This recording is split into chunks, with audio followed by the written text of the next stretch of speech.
So I fucked it up. So on my side of the recording, everything that's recording me is blurry. I guess that would be good for people to not see me clearly. Watch it and check it out. Subscribe to my channel if you like blurry shit. See, I got this new app.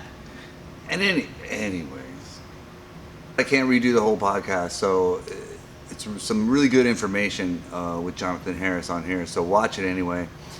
My next one, I'm hoping to do one in Chicago. Hopefully I can get Richard Abraham to do one with me. Maybe on the next one, but this one I'm going to call the fucked up blurry episode. Apps. Damn. When your life is no longer your own. When everything you know is wrong. When every word you say could offend the wrong person. Now more than ever, we need Talking with Beecher, the podcast where I'll ask all the questions everyone is afraid to ask and try to cover all the topics people are afraid to talk about. Let's go. Okay, here we are with Jonathan Harris. What's up, man? What up? Okay, get close to that mic. What do they say about a fist away? Yeah, you gotta don't get too close because that You know how big a fist is, right? That's Yeah. right. I'll hit you and we'll find out. So we're here with Jonathan Harris. He's a native of Houston. And what do you do? Where do you teach? I teach at Gracie, Baja, Texas under Draculino. I run the Muay Thai program. Nice. I've been meaning to meet Draculino for a long time. I don't know why. I just always wanted to meet Y'all him. would be like best friends. He's fucking nuts. Yeah, Bro, crazy. he's super cool. I met Albert Crane when I was fighting MMA years ago when he was like one of the only black belts, you know what I mean? And that's why I wanted to meet Draculino because he was his teacher, you know? But anyways, that's pretty cool. And what else do you do? I started promoting kids Muay Thai tournaments, and I'm trying to make the leap into promoting adult shows here in Texas. Pro and Am shows. So what is it going to take for us to be able to do that here? That's the main question of this whole thing is what is it going to take for us to be able to do tournaments and do legal fights here in Texas? Tournaments right now, who knows? You know, that's a fight. There's bracket tournaments are illegal in Texas, and they're not trying to budge on that. Why though? At all. It gives no explanation. It just says in one plain sentence, bracket tournaments are not allowed in Texas. Period. That's it. But let me ask you this: is bracket tournaments not legal the same day? Can you do a bracket tournament? And this is one fight. I've had discussions about that with members of the state of Texas, and I kind of got them to say, that you can have more than one fight in a 24-hour period with medical allowance. I'm like, okay, well, great, we can hold a 4-day tournament and do it that way. And they're like, nope, bracket tournaments are illegal in Texas. And that's as deep as the explanation gets. It's just no. I mean, is there a way around that? Like we do one tournament and the winners of this one are going to fight over here. Would that still be a bracket tournament? So I want to do with my shows, I want to do basically like what Bellator and PFL and all these other leagues are doing. It's basically a bracket tournament, but it's spread out over 9 months, 3 events, right? Like we introduce, let's say 2-3 weight classes at this event, and they go, and it's an 8-man bracket tournament. And say, okay, this is the first round of it. And then in 3 months after that, next quarter of the year, we have another event to where the winners of those brackets go on to semifinals, and then they have their semifinal match 3 months after the first match, and then they go on to the finals 3 months after that. So it's every 3 months. Yeah, basically. I mean, I don't see why we can't do it that way. Well, let me ask you this: does that still make it a bracket tournament? Pretty much. I mean, so what the fuck? What do we do? I don't understand the problem with having them. Just like everybody else. Friday we weigh in, Saturday you fight 2-3 fights, and then Sunday you have your finals. I don't understand the problem with that. They don't really give an explanation. You know what I mean? But if you spread it out between every 3 months, is it still considered the same as a bracket tournament? I mean, I don't. This is just what I'm going to try to do whenever I go have my promoters meeting with the state. I've submitted everything for my promoter's license for the adults and the amateurs, and that's one thing that I want to bring to the table. That's how I want to do it. So you're starting with kids. So I'm already doing the kids. Yeah, Right. we've already had 2 kids events. We haven't done brackets. One, because there haven't been enough kids to do brackets, and 2, just because the kids isn't governed by the state, and to not, poke the bear, so to speak. I don't do brackets, even though I really think I could, because 2 events I've submitted everything to the state. I've asked, hey, like, what kind of licensing? Because when I first called them, my issue was like, hey, I want to do kids, 8 to 16. Here's how I want to do it. But the holdup was like, look, how are you going to expect me? I want to abide by all the state's, bylaws and all that. But how are you going to have kids submitting blood tests and all this kind of stuff? How do I get around that? And that's whenever they started telling me, well, we don't really govern kids. Then for more conversations down the road, I'm being told it's gray area. Basically, the laws don't exist. So if I'm not breaking any laws, then onward I go. You know what I mean? I'm going to put on kids shows. But the one law that does exist, like I said earlier, there are no bracket tournaments. So to not try to get into that one thing that I know for a fact that law is there, just it doesn't specify what kind of bracket tournament, it just says no bracket tournaments. I'm doing pre-match fights with the kids, and it's just basically winner, loser, winner gets a trophy and goes home. Right. You know what I mean? But I would love to get it to where we can do brackets. I don't understand wwhy we can't. No one's ever really given me a solid explanation in the 15 There should be talks. I think there should be maybe a revision that says no bracket tournaments in the same week.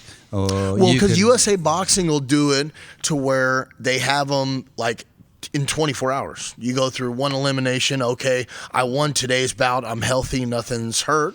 And then tomorrow you go through the next bracket. So USA Boxing does actually. USA Boxing, 100%. 100%. They do bracket tournaments. They do bracket tournaments. They'll even do them in the same day. So but let they're me ask you IOC this: certified. how do they get away with that? Because they're IOC certified, they can do whatever they want. Which means what? Which means your International Olympic Committee has certified you to be the Olympic sport for the United States of America. So how do we get that for Muay Thai? We've been trying.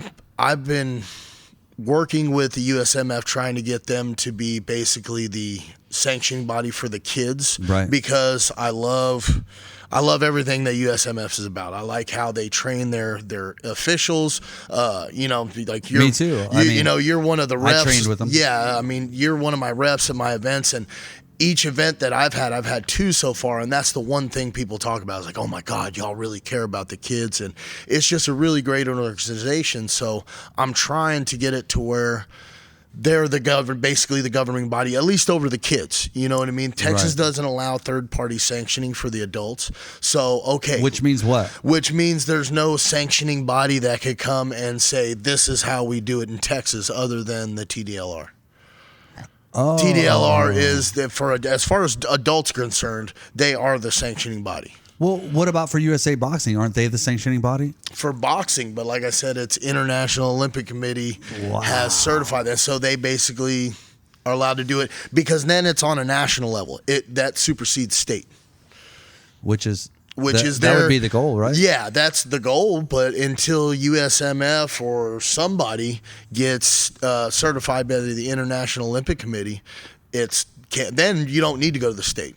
Then you're certified by the Olympic Committee. So what do we do to make that happen? Are you taking steps to do that? As far as me, no. But I know the president of the USMF, Michael Chase Corley, they've submitted a packet to the Olympic Committee. Okay. And they're hoping it goes through within the next 6 months, maybe a year. And then at that point, state of Texas, as far as amateurs concerned, as amateur adults, kids, everything, the state of Texas can sit back and enjoy the show. But you have to be certified. They don't want that, though. No, they don't want that, which is why I'm not understanding why we can't get it going now and let the state of Texas say yes. We are sanctioning it, but we're approving the USMF saying, yes, you guys have legitimate officials. Y'all are taking safety precautions, basically just like USA Boxing does. And, we work out a sanctioning fee or whatever the hell, because that's the issue is you need to get legitimate judges and officials out there that know Muay Thai. You know what I mean? That's the judging is that's the biggest thing. God. Muay Thai judging is totally different. I mean, you will win or lose a situation because your head's down. You know what I mean? And you have to know that. I mean, else, but I'm not saying that that's the problem. Is if you know what they're scoring on, then that's how you do the fight. When I fought in Thailand, you fight a little bit different.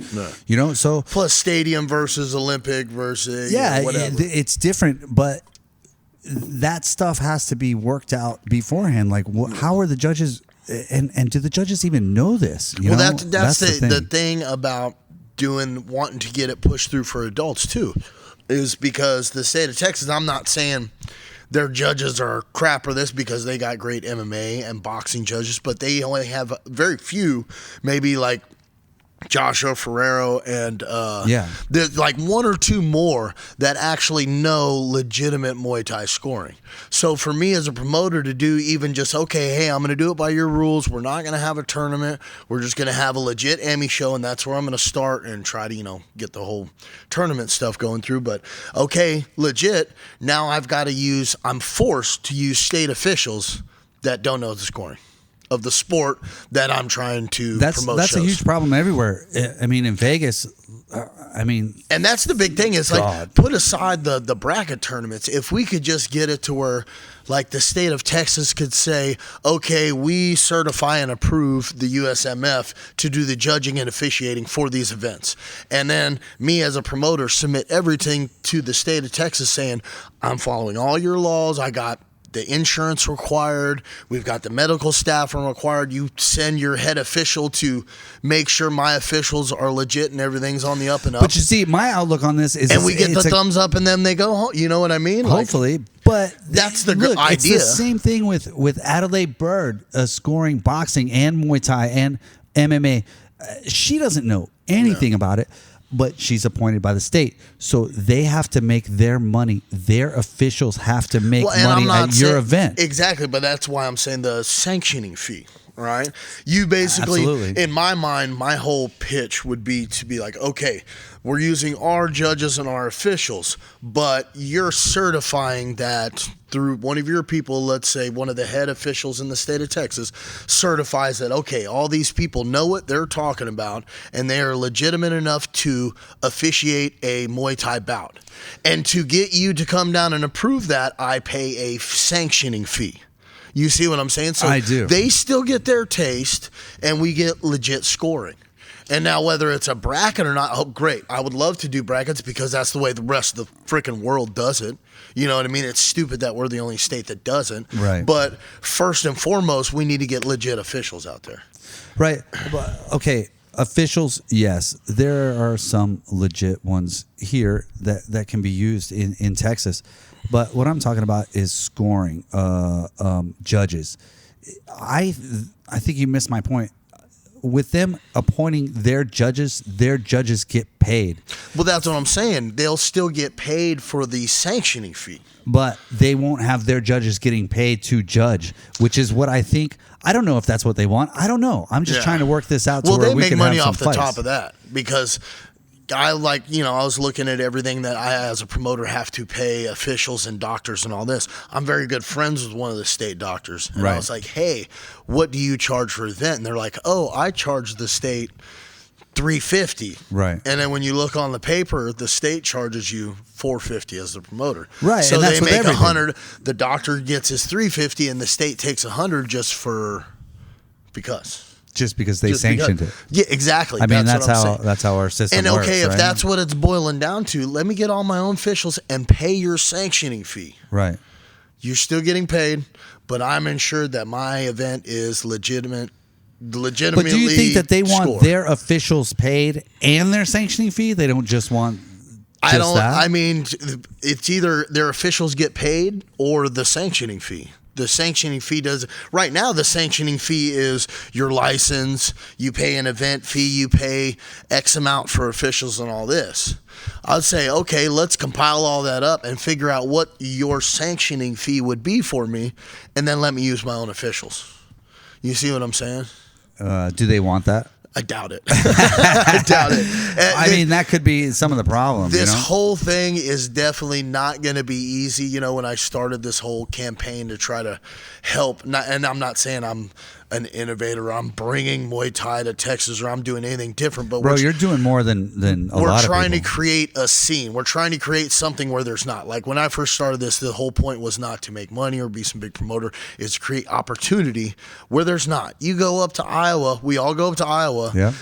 Man, you got most of the freaking teams out there are Texas teams. There's a lot, yeah. Why don't we have anything in Texas? We are driving up to Iowa spending thousands of dollars. You know what I mean? It's a problem, So we too. just need opportunity. Right. And that's the whole reason that I started doing this kind of stuff. You know, in Vegas, it's a fight town. Yeah. So when we wanted to do quote smoker, because smokers here are different than smokers in Expedition, Vegas. yeah. It's not an exhibition in Vegas. They don't even call it expedition. No, a smoker is a smoker. It's a fight. There's a winner and a loser. There's judges. There's the state athletic commission is there. All you have to do is pay a fee, and they're like, go ahead. That's what I'm talking about trying to create here.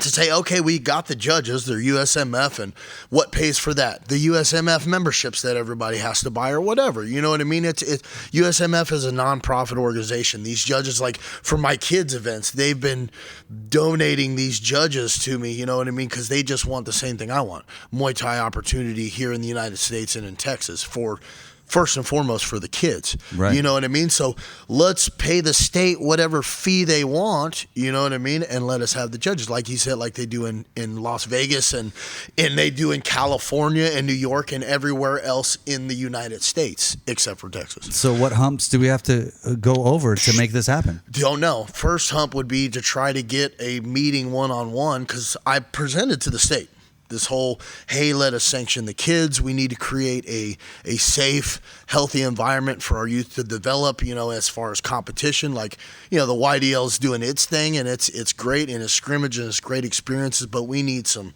competition. That's what keeps our schools alive. That's what keeps the kids enthused in this and keeps them off the street. You know So what let I me mean? ask you this question. I was looking at something that happens in New York City the other day, and it was this is what they called it, okay? They called it a continuous contact martial arts.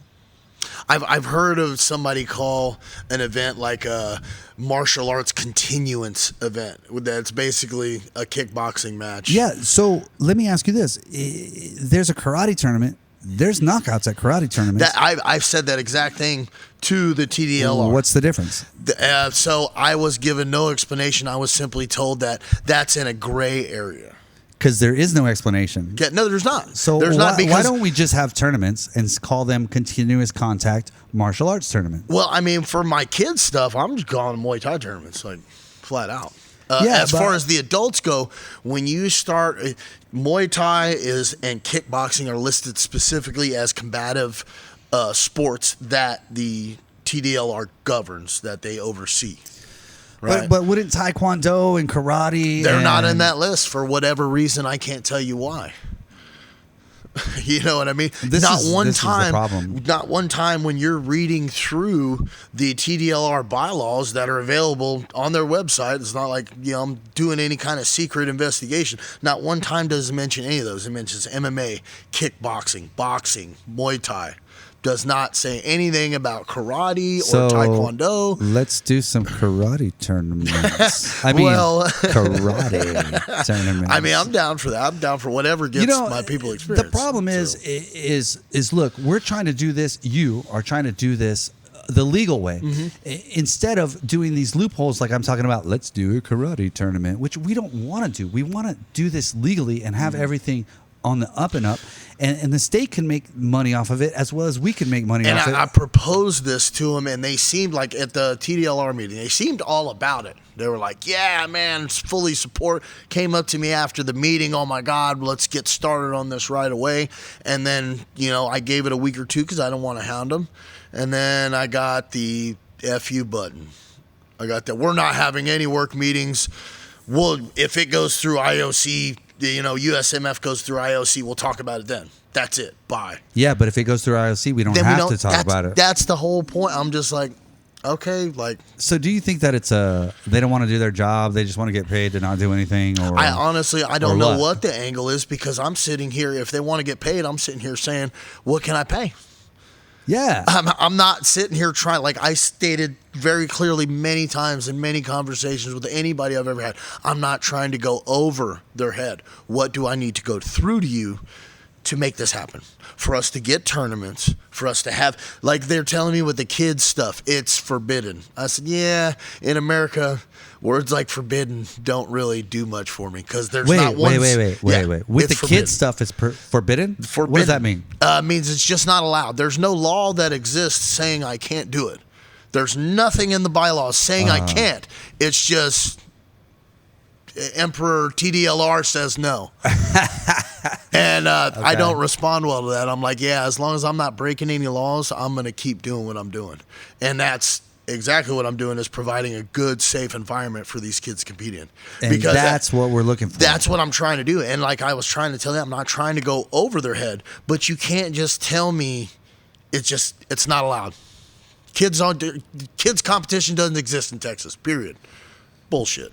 It is bullshit. Stupid. There's kids martial arts tournaments all the time.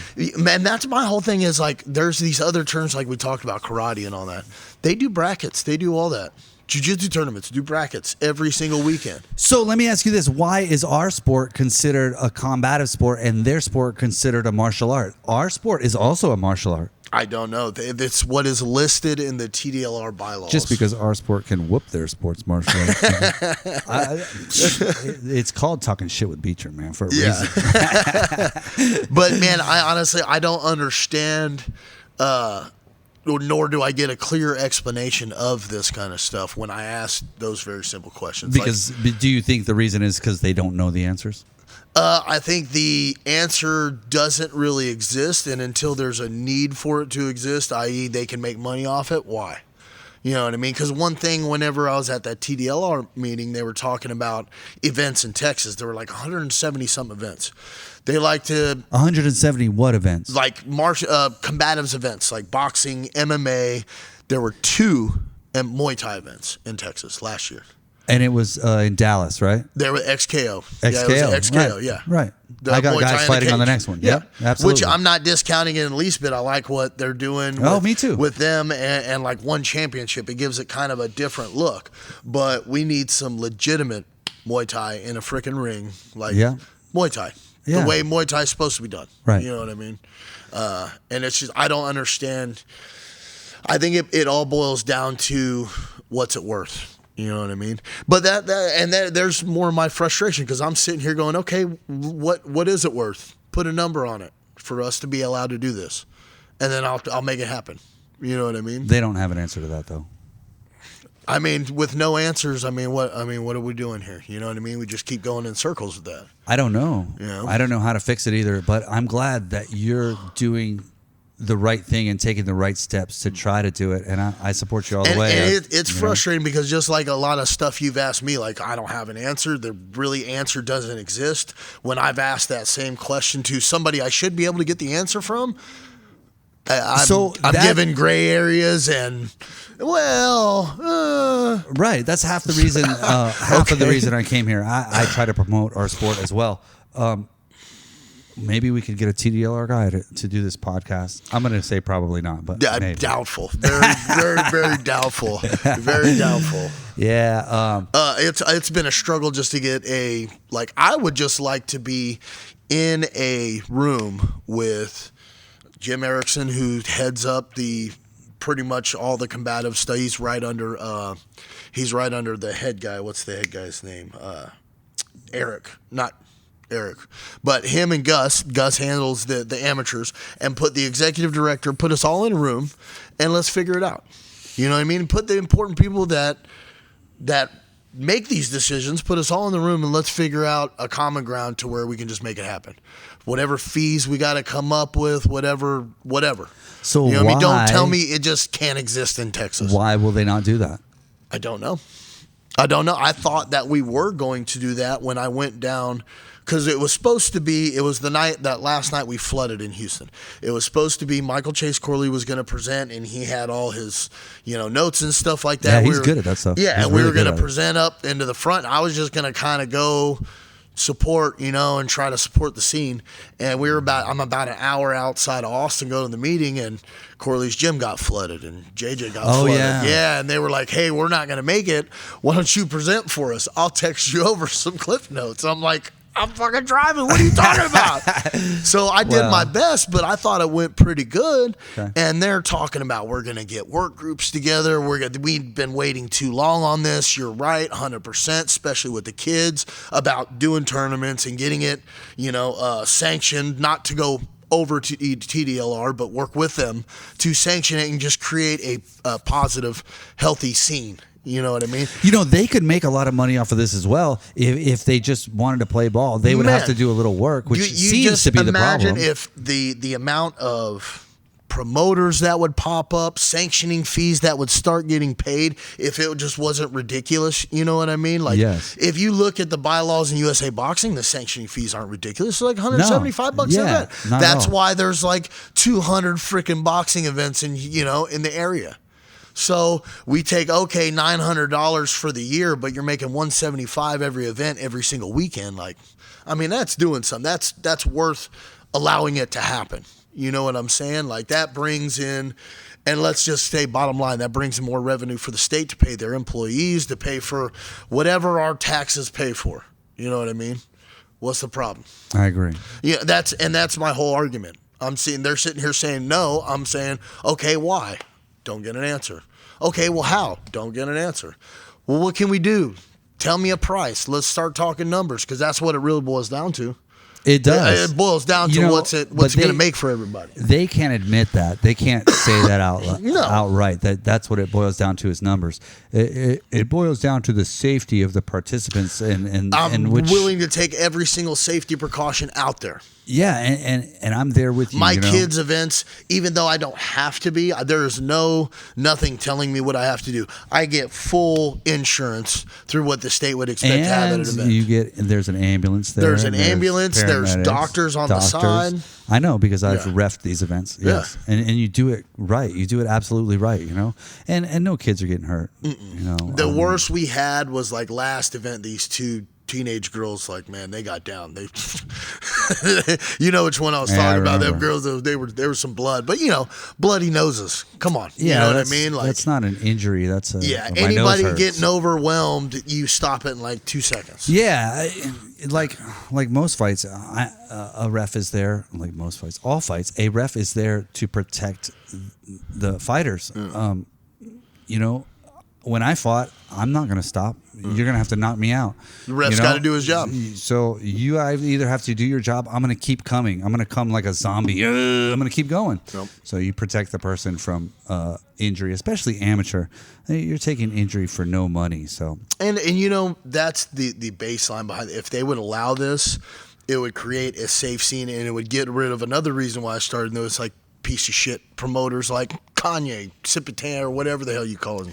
Right? His name is Rudy Cisneros. Rudy Cisneros. Okay, and he is a huge ripoff artist. Well, yeah, 100%. But we need to get rid of promoters like that. We do. He's ripped us off several times. Until it's legitimized and there is something that says this is how it needs to be done, you're going to get pieces of shit like that. Yeah. Yeah, it's a crazy thing, we just trying to do regular events, and they could make, we do these things called smokers where we go around the laws. We don't do anything illegal. Mm-hmm. We just get around the laws, and there's no winner or loser, which sucks, because we want to compete. That's the reason that we do this, is so our kids can compete, and they're giving us no way to compete.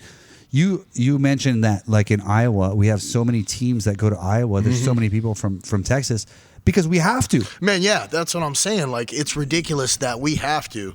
And you go up to Iowa, the middle of nowhere, and you look at a tournament, and out of the 3 banners of people, 2 of them are Texas teams. You know what I mean? Like, we don't have a choice. Sammy's up there on there, like, you know what I mean? Like, we're the majority because it doesn't exist in this state. And we're the biggest state in the U.S., and we don't have it. just doesn't. It's not here. Yeah, it sucks. It makes no sense. It makes no sense. Okay, so we've talked about this for a long time, but let's talk about other things. I'm really, I'm really glad that you're doing that, and I help as much as I can. I give my time for free to this because I support the cause big time, you know. But let's talk about this. Have you done a bodybuilding competition? Kind of swole, bro. No, I did 2 amateur bodybuilding competitions, but how was that? Like the eating going up to it, that is the dieting. most insane part about it. Like, forget the training, forget anything that you have to do. The food drives you absolutely insane. Like, you eat first, you're eating so much. Like, I'm talking 7 meals a day of 10 ounces of meat and a cup and a half of rice. And the worst part about it is you get done eating and you're looking at it like, I haven't eaten a fucking thing. I'm starving. Like, this is bullshit. And you're just hungry 24/7. Like, I kind of put bodybuilding aside to kind of, focus on, because if you're going to bodybuild and you're going to do it correctly, it has to be eat, sleep, train, and you're in that's with everything in life all the time. I think you have to dedicate your time to 100%. If you dedicate yourself to it, it'll more work. than any other. Like, because I put it all on the line for fighting for years. You know what I mean? I was homeless. Like, I did what I had to do to try to make it a living, and I did. But bodybuilding it's on another level. Like, it's on another level. You fought when you were fighting. You put it all on the line. You fought in what? MMA, mixed martial arts. I fought for legacy most of my career. Cool. I went pro after like just 3 amateur fights, 1 win, 2 losses in my amateur career. But like I said, I was living in my truck. I was living on couches, and I was like, hey, like, either I go back to work in the oil field or we start making money off it. So, but I said, if you don't think I'm ready, don't let me go pro.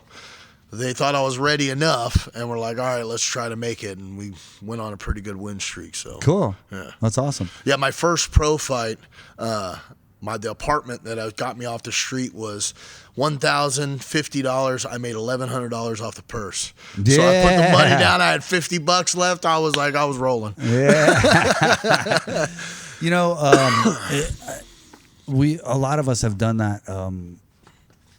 You have to give things up to make your dream come true. If that's what you want to do, you got to do it. Give your life to it. And that was your way to do it. And sometimes it's hard, But seeing that, I commend people who do that because they went after the shit they wanted. Yeah. And they did it, Man, it was tough because I was staring at the oil field job that I left, making $1,600-1,700 a week, going, all right, I'm gonna try to find some money for noodles now. Make $1,000 every 14 months. Yeah, exactly. $2,000 a year, lighting the world on fire. Man, I've seen you fight Muay Thai before too, though. Yeah. My last fight was pro Muay Thai fight. And how'd that go? That was good. I won. TKO'd him. I know. He was a boxer. He was a pro boxer, so I knew he didn't really know what to do in the clinch. So, and if you don't remember, that was right after the hurricane.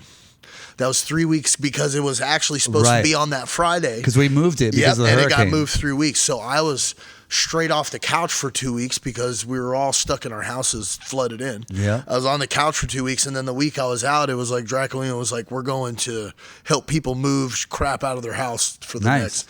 So that's what I did. Man, like I like the that last 3 weeks. No, he dude, like whenever the water went down, he called everybody up and like rallied us up at the gym and was like, all right, like you're going here, me, and like he didn't just like send us out and pay us to go do this. He was like, all right, now we're all going here. And he went out there and he was elbow deep in that crap with us. Man, I really like that guy. And paying us to do it.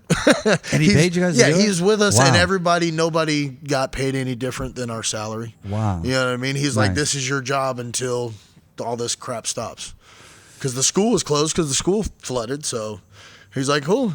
Get out there and help people. And we were like, all right. So that's what we did. And as long as if he called you and you were at somebody's house helping, you didn't get sent anywhere. But if you were just like, oh, I'm at my house chilling, he's like, cool, be up at the school in 10 minutes. That's a great guy, man. I like that guy. Dude, Again, I've never met him. Damn it. He's the best. Man, oh, dude, he's crazy. I will one day. He got me into hardcore. Like, man, he's all about it, dude. So you work at Gracie Baja where Draculino teaches. Yes. It's his school, yeah. Do you also do jiu-jitsu? I used to. I haven't done jiu-jitsu in many years. He's a used to guy. Purple belt and retired. Bro, you can't say anything. I had a purple belt for 16 years. Well, man, A I long didn't even start doing gi until like 2010. I mean, I started MMA and, you know, getting into jiu-jitsu and Muay Thai in 1998. But if you know anything about back then, there weren't just gyms. Yes, I do. I competed back then. Yeah, there weren't just gyms you could just hop No. into. Like, there was like 2 in Houston, and I lived in Pearland with no car. Like, good Well, luck. You know what I mean? when I was doing jiu-jitsu with Lovato Senior and Lovato Junior, there was only one black belt in the Midwest. It was Carlos Machado. Yeah. We used to drive 4 hours to Dallas to train with him to learn stuff, you know? That was the only So way yeah, to do I it. do know. That's how we did it, you know? Yeah, so like, man, it was no gi city. Like, there was not gi schools. You started seeing them really get live about 2009, 2010. Like, everybody started doing gi, and now there's only gi schools. It used to be it was only no gi. You know, Only no gi. I'm probably the only Muay Thai guy that likes the gi. I don't do no gi. I don't like it. I love no gi. I like because I'm more gi. of a wrestler. Right. I like to wrestle. I like gi stuff. I like jujitsu. I like the grabbing the gi. I like all those parts of it. And, but I think what we could attribute it to is belts. Yeah. You know, people, even though belts don't mean shit, you know, People needed to aspire towards. You know, what I mean? it shows progress. Yeah. There's no belts in Muay Thai, so it's like there's nothing But to you're show starting to see progress. a lot of even big names doing the ranking systems and stuff right now. Like, See, it shows progress. Yeah. It doesn't mean shit, but what it does mean is it shows that you're getting better. Yeah. So I don't think it's a bad thing. I think it's a good thing. Everybody that puts it down, we're trying to get good students and also run a business. yeah, and like So- you said, it keeps them motivated, keeps them in like, oh man, I really want to get to that next rank. You know what I Yeah. mean? And like this shows me like, and also you can look out on the mat and kind of go, all right, this is what kind of level people are in the class. You know Bro, what I mean? I've had. If you walk out on a jiu-jitsu mat, you look down and go, oh shit, look at all those brown belts and black belts. You know what I mean? Oh, You yeah. know where you're at real For quick. sure. You know what I mean? You look out on a Muay Thai mat, everybody's just kind of, what's up, dude? Yeah. You have to know the guy and how they move around. I've done so many classes that I have an idea. Okay, this is what we're gonna do today, and then I look at the class and I go, oh, we can't do that. Yeah. You know, we have to do something else. And I don't think it's a bad thing to have ranking in. We do. Muay Thai. I'm affiliated with. I teach at Draculino School, but I actually teach Arjan Phil Nurse's. Phil Nurse. system. I Yeah. love Phil Nurse. Phil Nurse is awesome, dude. The He's- Watt, Texas. We're the Watt, He Texas. is also crazy. He's crazy. I love that guy. I would remember Me I was too. for my tryout week. I was there like 2 days, and like he was like dancing around while he's teaching, and Yep. just kind of, just being a cool guy. And I was just like, oh yeah, this is a fit. Like this is where I need to be. He's a great dude, man. A great teacher. You know, I didn't know who he was a long time ago. I was in a fight in Kansas City, I think. I don't remember, but he was cornering somebody, and my brother Primo told me about him, and that's when I met him. He's super crazy, Yeah. super cool. He's a nice I saw guy. him at UFCs when I had Forrest, and he had GSP. You know, GSP and doing John crazy Jones stuff. and all them. Yep. Yeah, the flying jab. The flying jab. Yep, absolutely. Man, you learn that like week 1 when you're at Phillies. It's like, Really? all right, GSP flying jab time. Like, get with it. You better have footwork. Yeah. Man, I love this system. I've been affiliated with them now almost 3 years. And like I said, Awesome. we do the armbands. We do the predgets. Right. Because for me, I like it better than the belt because a predget now, I know traditionally it wasn't a ranking thing. It was just, your mother took her clothes, Right. just kind of well. But I like the ranking because it gives, people something to work for. And I like to rank that Phil does the ranking with the predget because the predget is something that's specific to Muay Thai. You know what I mean? Maybe not as a rank, but it is something that no other arts got. Like you don't wear a jiu-jitsu predget. You know what I mean? Like something like that. They Nice. wear the belt. We have really no reason to wear a belt. No. You know what I mean? So armband, it's fitting. Like generally fighters wear armbands. So do you stuff make like that. your students wear the press shots every day? So I will allow them. I don't make it mandatory because like on clinch days, you're not going to want that thing yanking it all around, Right. stuff like that. So during ceremony, 100%. When you Right. test, you show up in your prejudice, but other than that, it's not 100. I like them to wear it, but I'm not going to like make them do burpees for not wearing it. Like you show up without a uniform, Yeah, your burpees. ass is doing 50 burpees. You show up without your prejudice, I'm just like, so what the hell? You See, know? that's why. I'm thinking about. I've been thinking about it for years, but I've never just implemented it. But I'm thinking about doing a system. But I'm going to do colored shorts. Nice. Because everybody wears tie shorts, Yeah. and then you have to wear your color of tie shorts. Yeah, I you know? like it because like we need to do stuff that's specific to our art. You know what I mean? Like honestly, like nothing against the people that do belts, but I don't see the point of a Muay Thai belt. Yeah, because we don't wear belts. Yeah, like what is that doing? Like, Right. you know what I mean? Like Yeah. shorts or a shirt or something to signify rank, the prejudice, something like that. I get those because those are more specific to Muay Thai. Like a belt, again, I don't have nothing against it, and if you do it, awesome, great. Yeah, I don't either, You're keeping you know? people accountable. However, to me, I don't see like that's not Muay Thai. Belts aren't really something. I mean, sashes, yeah, but not like a belt. But Not I even don't- that, because that's not. I Yeah, mean, you maybe wouldn't a do- sash, maybe, yeah. but to rank people in a sash, I don't know. That's, yeah.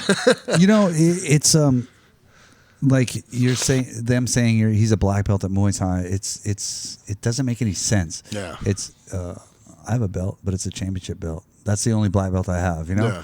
there's no black belt in Muay Thai, but he's good at Muay Thai. There you go. Mm-hmm. You know, there's no like system or anything. But if you have one for your specific gym to show improvement to people, I agree with it. Yeah, You know. yeah. I like it. Yeah, I like it too. Dwayne Ludwig does shirts. You know, he does shirt colors. So And you that's good. see it in class too. People are like, hey, when are we testing next? Oh man, Yeah, like I yeah. need to really step it up because like Right. I even tell people, I'm like, if you ain't attending class, you're not going to test.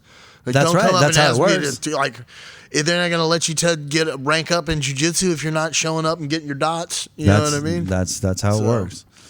Yeah, I love it. So we're gonna try to implement a system maybe later. I have lots of stuff to do though. Besides that, okay. So at the end of my podcast, here's what I always do. I'm gonna ask. I have 10 questions. Okay, I'm gonna ask everybody. So if you watched it, you would know the 10 questions. No, but anyways, they'll change for specific people. God, I can't talk. Specifics. But the first one is in jiu-jitsu, Muay Thai, boxing. I don't care. That's what you do for a living. So what's your favorite move? Favorite move, I'll get a little off striking because, you know, that's pretty basic. Like I love the right hand and this and that. So I did, Boss Rutan used to be a commentator for I love Legacy. Boss Rutan. He asked me the same thing. And I was like, look, I'm not trying to kiss your ass or nothing, but like in the gym when I used to wrestle and grapple a lot, I loved the Boss Rutan choke.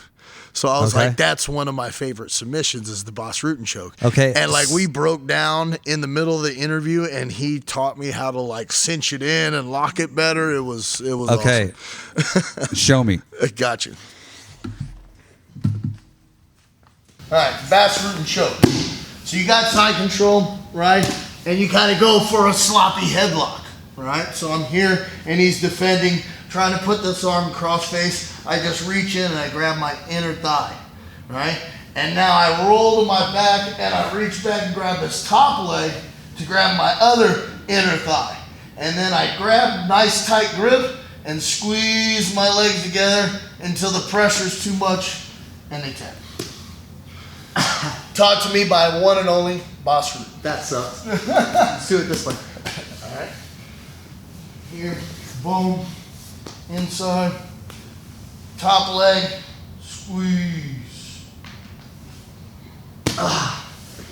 Every breath you take, you lose. It sucked. It hurt here, and then it also my face was neck cranked a little bit, but my face was mushed, so I couldn't breathe as well. That's the idea. You Did Boss squeeze Rutan them. make that up? I've never seen it anywhere else, and it is called the Boss Rutan choke, so I'd say yes. Boss Rutan. All right, thanks. I will. Awesome. I never knew that choke. I never knew that. It's show. That's more pretty of cool. a body lock / choke. It's really funky, crazy.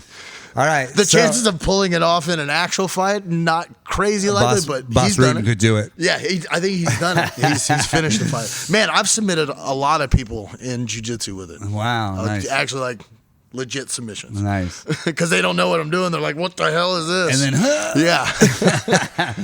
Okay, so question number 2. What's your least favorite move? My least favorite move. What's the thing that you see and you're like, that stupid ass or something like that? What the hell is he doing?